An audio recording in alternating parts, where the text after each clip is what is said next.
Greg Gutfeld with Dr. Nicole Saphier, Juan Williams, Jesse Waters, and his staple is her balance beam. Dana Perino, the 5. Music!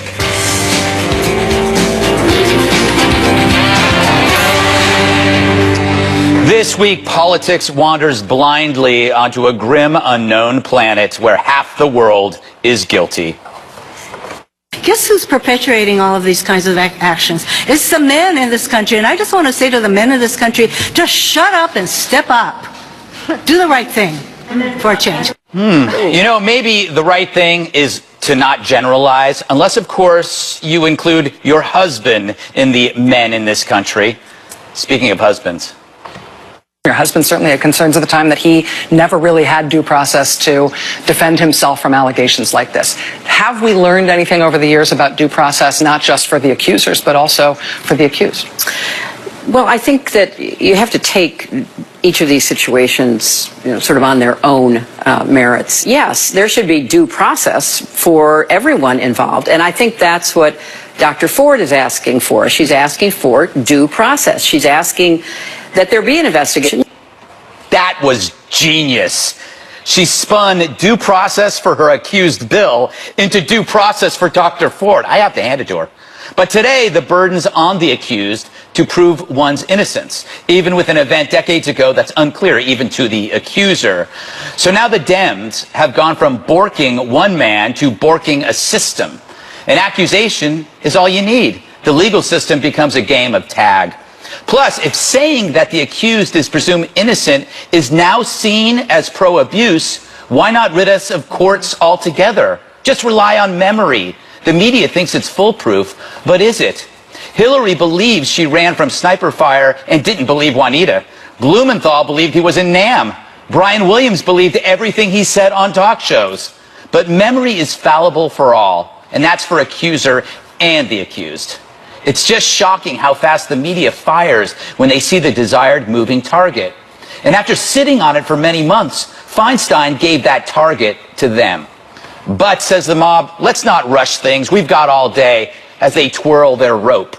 But what of the media? At work they swarm, but at home do they look at their spouse or kid and think, what if this ever happens to them? People loved Shakespeare's tragedies because afterward you could go home and say, hey, I'm glad I'm not Julius Caesar.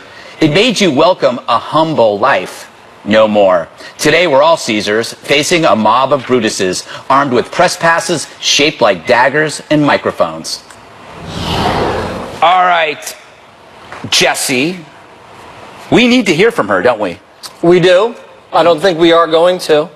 I think what happened was they thought they were going to take it up to a certain point, and then they realized that this woman was going to have to testify Monday. And that was way too soon for the Democrats because this was a delay tactic. And this is a really dirty business. And for that reason today, I am withdrawing from consideration from the Supreme Court.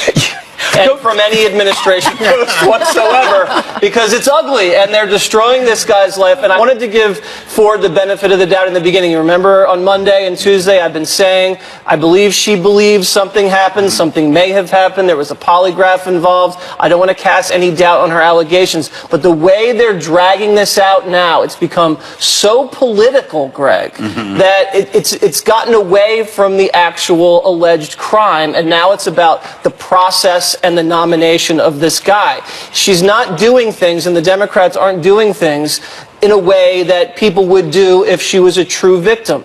If you go out and you say, the first thing, you hear Kavanaugh's name, you call the Washington Post, and then you call your congresswoman, and then you call Dianne Feinstein, and you say you don't want to come forward because you want to be anonymous, but at the same time, you take a polygraph test, and when they ask you how'd you pay for the polygraph, you don't say how you paid for it, and then you hire a Clinton fundraiser as your lawyer to represent you, and now it looks like there's some behind-the-scenes stuff where Brian Fallon, who worked for Hillary Clinton, has teamed up with Paige Herwig, who worked for Dianne Feinstein, and they've raised $5 million, a lot from George Soros, to fund a group called Demand Justice. And Demand Justice is the main organization that's running to stop the Kavanaugh nomination. And they're working in concert with Deborah Katz, the lawyer for Ford.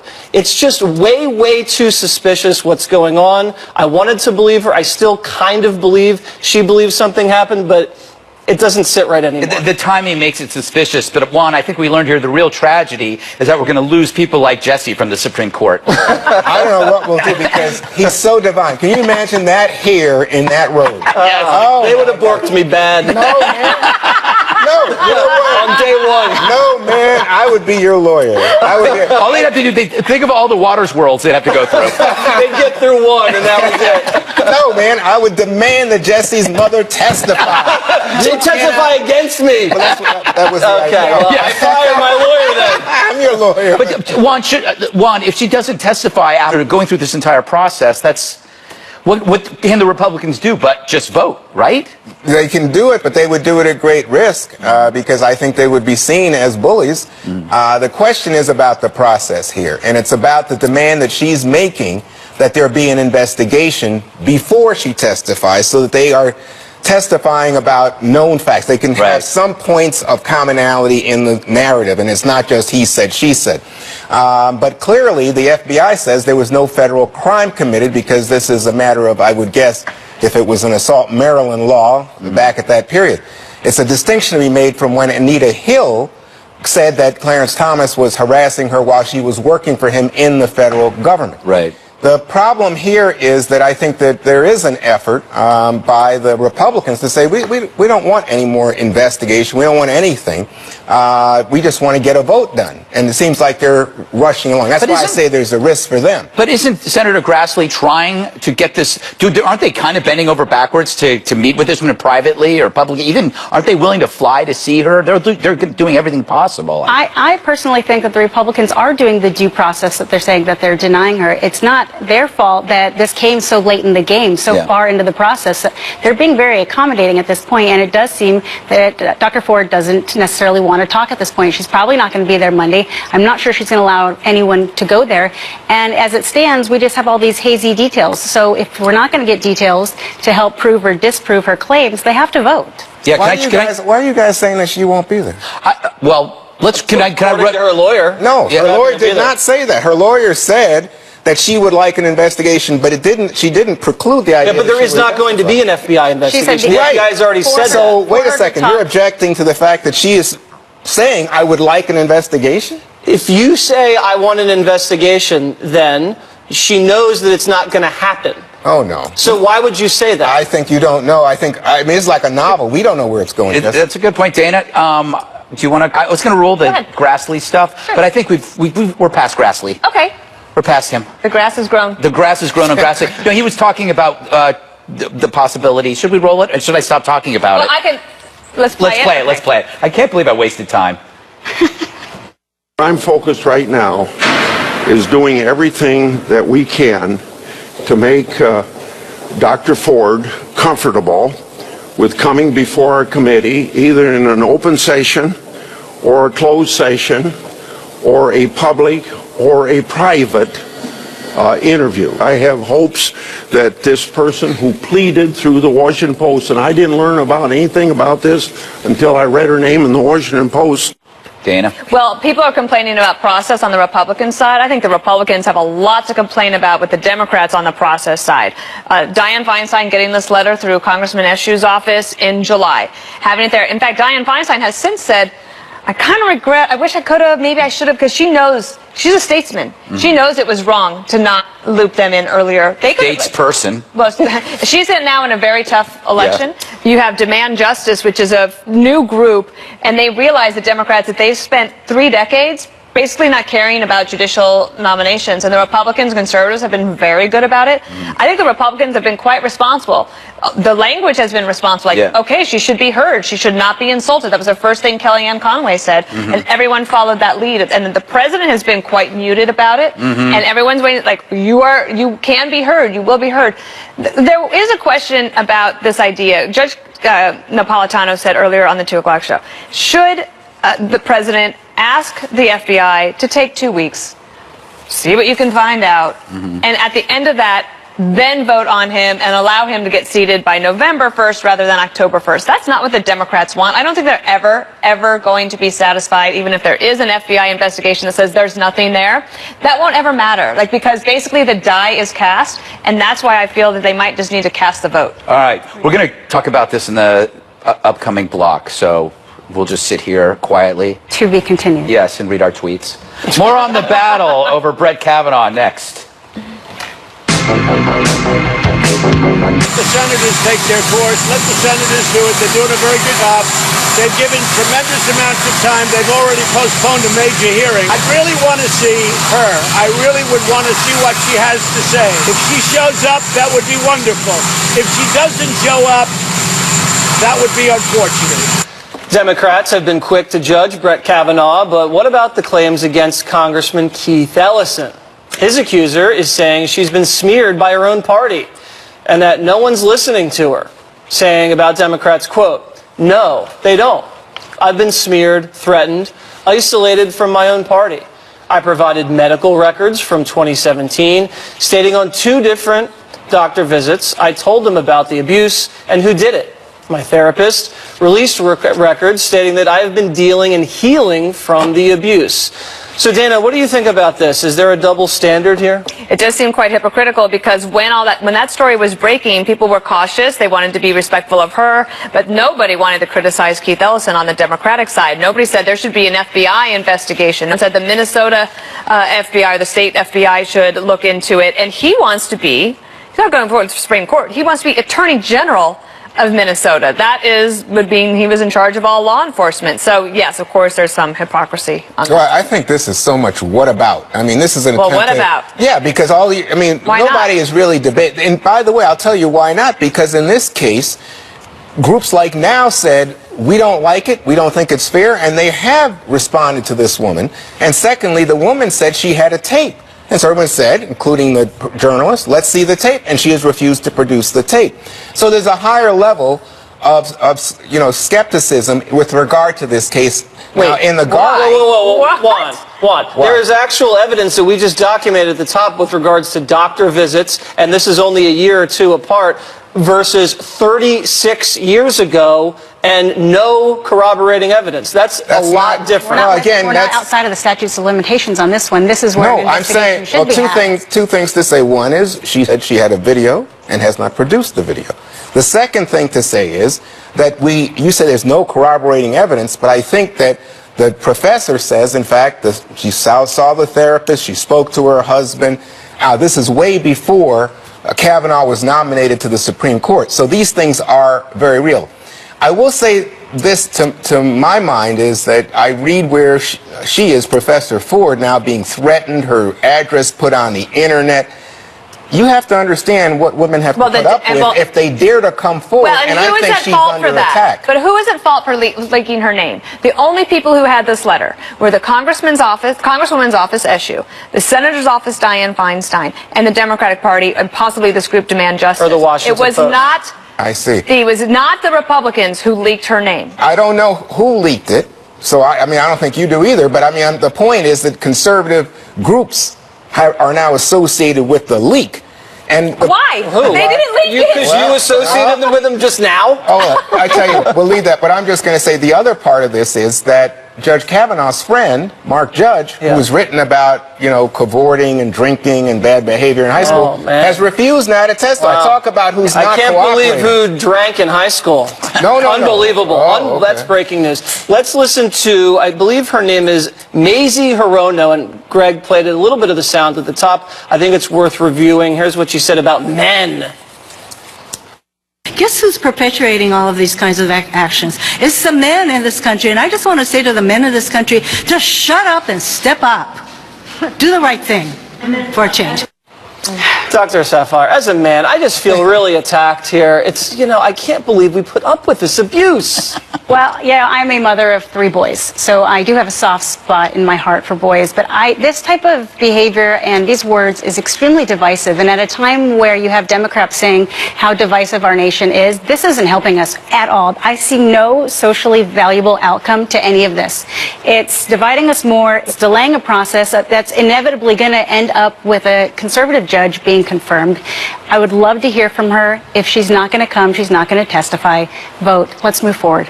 Let's move forward, Greg. What do you think?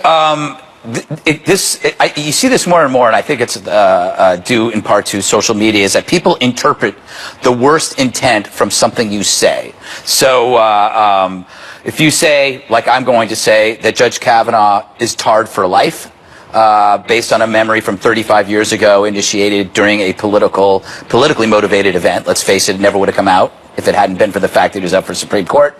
And the person that's making the accusation has unclear memories on it, but he is tarred for life. This will always be on his thing. Now, if I say that, people will say, oh, look, he feels so bad for the accused rapist. And they'll say, like, what about the victims? I'm talking about somebody who is not getting due process. And I return to my point, which you have brought up.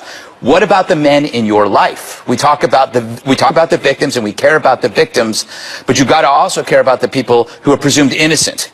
And those could be your brothers or your sons or your fathers, and it could be your sisters. But Greg, you just said it yourself, because you just said he's an accused rapist, and that's what everyone's saying. No, that's what I'm saying. That's my point. He's not even being accused of rape, but he's... No, he actually is. There are actually headlines. There are actually headlines that are saying... That's what I'm saying. The media, the headlines are saying that he is being accused of rape, and that's not even what she has said. So he is... His reputation is tarnished, no matter what, whether he did it or not. And it goes to, I can't believe I'm saying this, but Hillary Clinton, when she was on MSNBC, was right. She said each case has to be judged on its own merits. You don't say, just because a woman makes an allegation, she has to be believed. You don't say, just because a man denies it, you got to listen to the man. Innocent until proven guilty, but judge it on the merits. And I don't know why we're just not following that right here. Because it's politics. You want to follow Hillary Clinton? Can we quote this? What is happening to me right now? I guess a broken clock's right twice a day. That's about your chances. Hillary Clinton can't say that you should always just trust what the woman says, because that's not what happened historically, especially with her. So she'd definitely be hypocritical. So... not with Juanita Broderick. One question for all of us, though, even as, I think that men are deserving of also being heard and their rights defended. But I will say, for all of us, I wonder how you feel about the fact that throughout history, it's the women don't get heard. Well, we're waiting to hear from one of them, the doctor, on Monday, hopefully, and we'll see what happens, as the president likes to say. Hillary Clinton refusing to go away. Now she's warning us about President Trump's, quote, authoritarian tendencies. Next.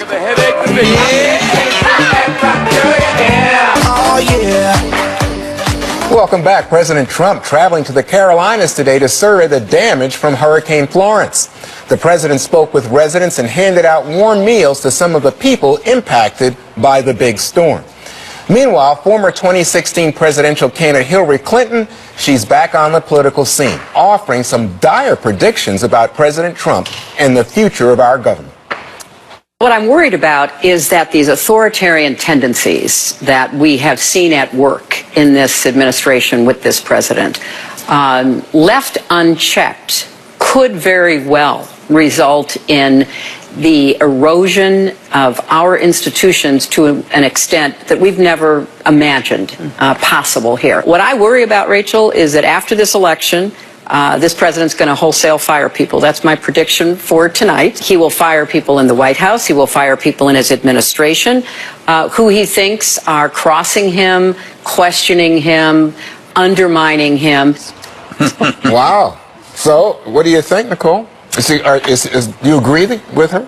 Let me tell you, she just can't stop. And the only reason she's out right now is because she's going to have an update from her most recent memoir, which was like number 8 in a series. And I'm just getting tired of hearing her opinion on things. The one thing that bothered me a bit was when she was talking about President Trump being an authoritarian. This is not Maduro and Venezuela, where they are having it's tragic what's going on right there. What's happening in the United States is a booming economy. It's actually quite the opposite. And we have more Venezuelan immigrants coming to the United States because of it, fleeing from a real authoritarian tendency and dictator. So I'm just kind of over listening to her opinion. It's time for her to move on. She's the wrong messenger for anything at this point. So, Jesse, I think it was today, Steve Doocy was saying he agrees with Hillary that Trump is going to fire a lot of people after the midterms. Well, he should fire people that are undermining him. And if Hillary has a problem with Trump firing people undermining him, she must want people undermining him, like the anonymous op-ed writer. I think Trump should fire that person if they are trying to undermine him. I don't understand what she's saying. Plus, America loves when people get fired in Washington. That's why we sent Trump there. The phrases authoritarian tendencies eroding our institutions are the reason Hillary Clinton didn't win the election. She's not connecting. She sounds like John Kerry. She sounds like she's at a symposium. Speak like a real person. This is cable. Shoot from the hip. Speak from the heart. People don't go to the polls to fight the erosion of institutions. People don't go to a rally with a sign that says, stop the erosion of our institutions. It just doesn't connect. And it looks like she's just whining about a tough guy that came to the swamp and started kicking butt against the establishment. That's what makes her weak. Just a quick back and forth with you. Today, the president was tweeting he doesn't have an attorney general. It looks like she's not talking about some anonymous writer. She's talking about firing the attorney general because he won't do what Trump wants with regard to the Russia probe. I think everybody knows Sessions is on his last legs. Oh, okay. So you do agree with Hillary in that sense?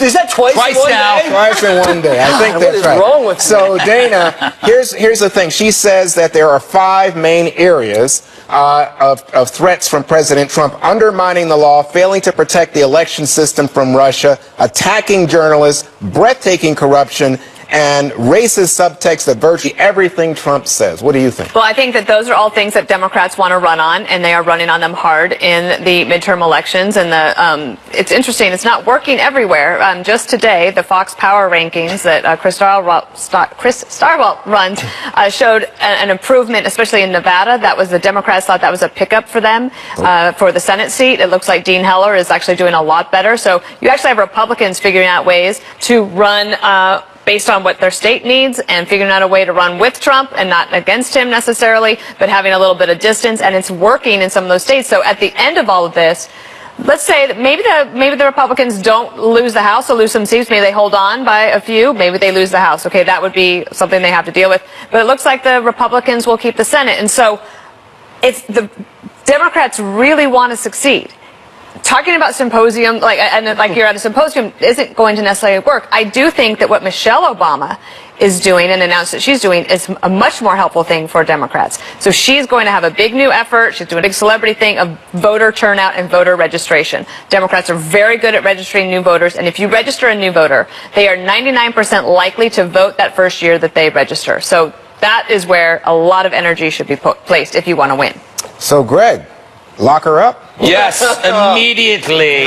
She's like Look Who's Talking 3. You know, they should have stopped at Look Who's Talking 1. And then every iteration just gets worse and worse. Look, if you begin your evidence of authoritarianism with he says X, you have to immediately discount that, right? Like he says things that I think are racist, or he says things that are mean about the press. That's not anything, because that's not an actual deed. Meanwhile, he hasn't stopped the media. He's woken it up. Authoritarians don't do that. He hasn't started wars. He's trying to prevent them. Authoritarians don't do that. He wants to bring the troops home. That's all he's been talking about. Authoritarians want to send troops out, and he wants other countries to pitch in militarily. That's not authoritarian either. And I need you to, and you must remember, around November 18 in 2020, it won't be the authoritarian causing violence and intimidation in the street. Progressives are merely fascists in camo. And when the time is right, the disguises will drop, and they'll be out there like they were after the election. And if things don't go their way,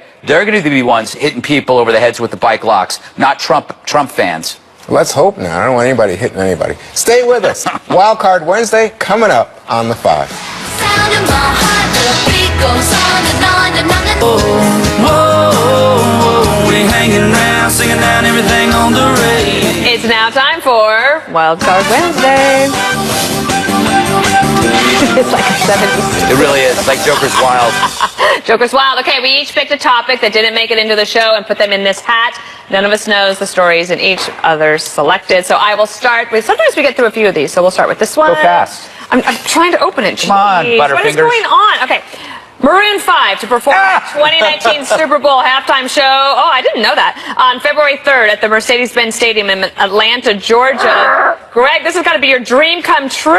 Okay, I'll tell you right now, no surprise, that was my pick of the stories. Okay, this is officially worse than the kneeling. Okay, you know how I felt about the kneeling in football? This makes kneeling totally patriotic. Because if they're at the halftime, everybody's got to kneel. Because this is an awful, awful band. Do we have tape of my favorite, the worst part? Please play it. She will be loved. She will be loved. Listen to that and not want to shoot yourself in the face. See, I disagree. He nailed that. Oh my God! I thought his pitch he's was like perfect. a car alarm. No, he's good. I like that guy. What's his name? Adam Levine? Adam Levine. Yeah, he's pretty good. He has a, I really. Oh, stop! Then you people don't know music. He's on that. He's nice on that show, The Voice. Juan, Oh, you like that's Maroon 5? all that matters. Yeah, I like Maroon 5. But I must say, in Atlanta, the home of hip-hop, Yes! you guys didn't pick a hip-hop artist? That's Yes. crazy. He has an impressive range, but it's for like They more should've melodies, chosen- not necessarily pop. A great big performance. He Like belongs on a range. Chosen the Zach Brown band because they are from Georgia. Yeah, they should have done something like that. Yeah. You would have loved them. I'll take them. All right, another one is restaurant to get lobsters high on marijuana before killing them. That sounds very humane, actually. A lobster pound in Maine is experimenting with getting lobsters high on marijuana before cooking and killing them and then cooking them. That they think this is going to be nicer. Who I has chose this one, and I wanted to know why or how you get a lobster high. Well, first you How does one do that? You rent a movie, and you call your dealer. It's one pot to another pot. So I actually read the article to figure out how they actually did this, and they still didn't answer the question. They essentially said, Wait, did you just say I actually read the article? Are you accusing me? I'm not reading the article. This is a tell low you what blow. they did in the article, but it still doesn't make any sense. They Well, say what was they it? put them in an aquarium with a couple of inches of water, and then they infuse smoke directly into the water that the lobsters are. It's And like a bomb. They say that the lobsters are more calm and are not trying to attack each other. That's actually true because I cook a lot of lobster, and for many years, our family in Maine would just put the lobsters in the boiling pot of water. And when you kill them like that, it tenses up their muscles, and then the meat is not as tender. How insensitive to you that don't the do meat's that not as anymore. tender. They're suffering excruciating pain. And Jesse's going, it's rough. Yeah, so now we just stab them right here in the back of the head, and it kills them instantaneously. Yeah, that's good. Okay, well Wow. that's You know, it's interesting because I see you get red sometimes, and I think, he's like a lobster. Maybe we could. Oh no, that's Don't test me, Williams. If anybody at this table is a little high, it's you. All right, I got another one here. Lawnmower parents are the new helicopter moms. They are the ones that go to whatever length necessary to prevent their child from having to face adversity, struggle, or failure. Instead of preparing children for challenges, they mow obstacles down so kids won't experience them in the first place. Who chose this? That would be Doctor? me. That would be me. It's a double-edged sword. Being a mother, being a parent, you do want to protect your children, but has that pendulum swung just way too far at this point? We're taking away oral presentations at school. We're taking away grades so that people don't get their feelings hurt. But how are they going to survive? I mean, I can say this because I'm on the cusp of being a millennial. But these millennials, they don't know how to deal with struggles, with any sort of turmoil, and I just think that sets a bad precedent for the future. So what should we be doing with the kids? These lawnmower moms should be having their kids use Chase the them with a lawnmower? Yeah, actually use said lawnmower. Use a lawnmower. It's a fine line. You want to make sure that they're not being bullied, and because second leading cause of death in teenagers is suicide. And if you do get So bullied, want to you tell avoid them that. to punch the bully in the face, right? Well, I'm not going to actually say what we say at our house. Martial but as arts long is as you always don't the start it, Martial arts. It's not a fight. Karate chop. I always tell my children, defend yourselves, whether it's verbally or physically. That's very good. I got one more here. Why college students don't vote absentee. I love this one. A focus group found that many college students who seem quite enthusiastic about voting this year will go through the process of applying for the ballot, fill it out, register, but they fail to mail them because they do not know where to get stamps. It's a fair point. I agree. Juan, when was the last time you licked a stamp? This Well, you weekend. don't have I to don't lick have to one. lick them. They are self-adhesive. self- No wonder they don't Stays. stick. You keep licking them. Yeah, keep it. But no, it's. Why do you have to go somewhere to get these? I know you can have them mailed to you, but then you need to. Never mind. You need a mailbox. I don't have a But mailbox. how much does a stamp cost now? Like 32 cents, I think. 32 cents? Yes. Something like In that. my day, I got filled. Let me tell you what the last one was. This must have been Juan's. All the hours you spend staring at your phone or making your dog sad, expert warns. This is true. Is So that right? dogs are like kids. They can tell that the phone is basically taking up all of your attention. So it's not your husband. It's not Peter. It's Jasper. Yeah, mostly Jasper. Do you honestly think dogs care that you have this thing? Yeah, Careful, totally. Greg. Really? Careful. Yeah. Well, yeah, If you're I'm not paying sorry. attention to I your said one pets, time they a want dog your didn't have a love. soul, and she didn't speak to me for a week. Well, why don't you say it again, and we'll see what the internet has to say. That's all right. Everybody I heard that is last time. at Jesse B. Waters if you want to Okay. check him down on Twitter. All right, we're going to go now. Since we have a doctor in the house, why not get all our medical questions answered? That's next. Didn't the Pope? You